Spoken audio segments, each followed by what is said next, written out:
Welcome to MMW 121. I'm Professor Matthew Herbst, and I direct the Making of the Modern World program and hold affiliate appointments in history and classical studies, and I teach in environmental studies. And I am interested in your success in this course and more broadly at our university. So please do reach out, introduce yourself, and say hello. Even in the remote world, we can build meaningful community. So what is MMW 121?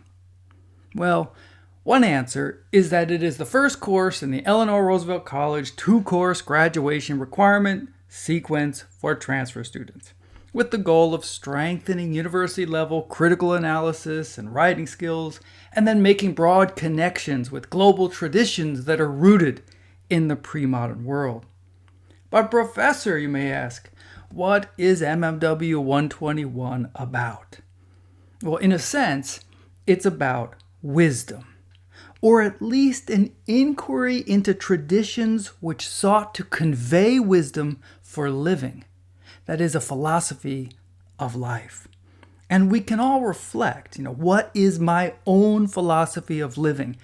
That is, what is my means for deciding what to do, how to live, how to find meaning? And we all have one. Even if any individual doesn't recognize it or hasn't reflected on and articulated what that is, something is still operational. And it may not even be what you profess outwardly. Your approach to life might well be grounded in a tradition whose foundations emerged in antiquity and the pre-modern world. Some of our course's traditions of inquiry fall into traditional formal categories, whether religion or philosophy, but the boundaries between them are not as easily distinguishable as one dives deeper. Will this class help you answer the question, what is the meaning of life? Well, not quite.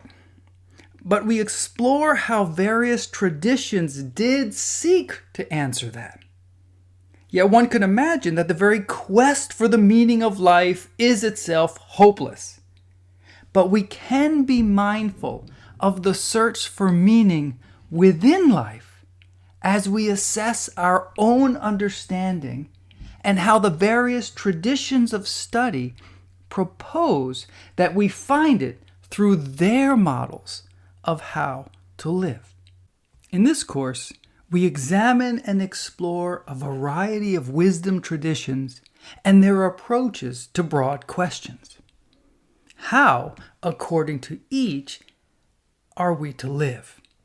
What are the ideals and standards by which we should measure up?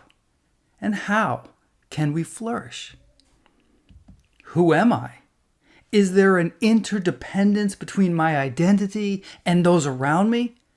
To what extent do those around me make me who I am, or at least who I should be?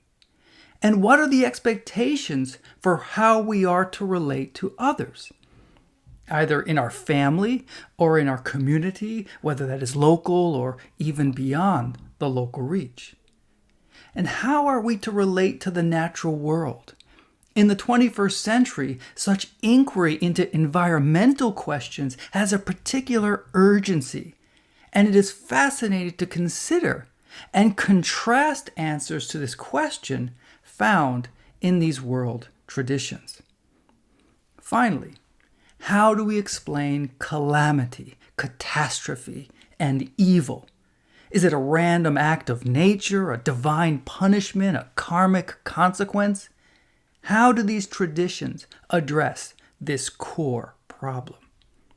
Through this course, we aim at increasing understanding of these traditions and their ideas.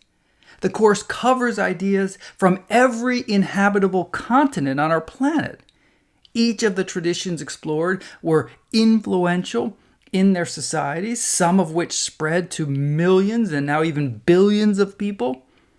We will approach these traditions by considering their core ideas, their foundational texts, and a bit about their early development, considering points of connection as well as departure, and setting them in their historical context in which they emerged and spread. This course is not a world history or world religion survey as much as a comparative inquiry into ideas on one's role in the community of life and how best to live in it. The course presents no wisdom tradition as the right one, and do avoid utilizing such an apologetical approach in your assignments and discussion. Rather, aim at understanding each in its historical, cultural, and intellectual context. And keep in mind that even as we look at formative texts, it is often difficult not to see them through the lens of much later interpretations, be they theological or cultural, that have been placed upon them.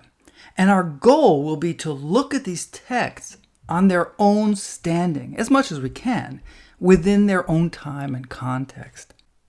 The course will introduce many great sages and teachers like Socrates, Confucius, the Buddha, and Jesus, and it is worth noting that none of those teachers wrote anything. They passed their teachings orally, and it was their disciples and students who later committed those teachings to writing.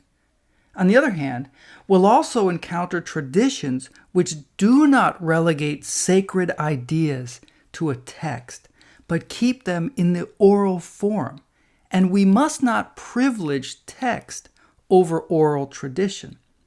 Though sadly, many societies which held to the oral form, particularly indigenous societies, were themselves victimized and subjugated by cultures embracing religions of the text.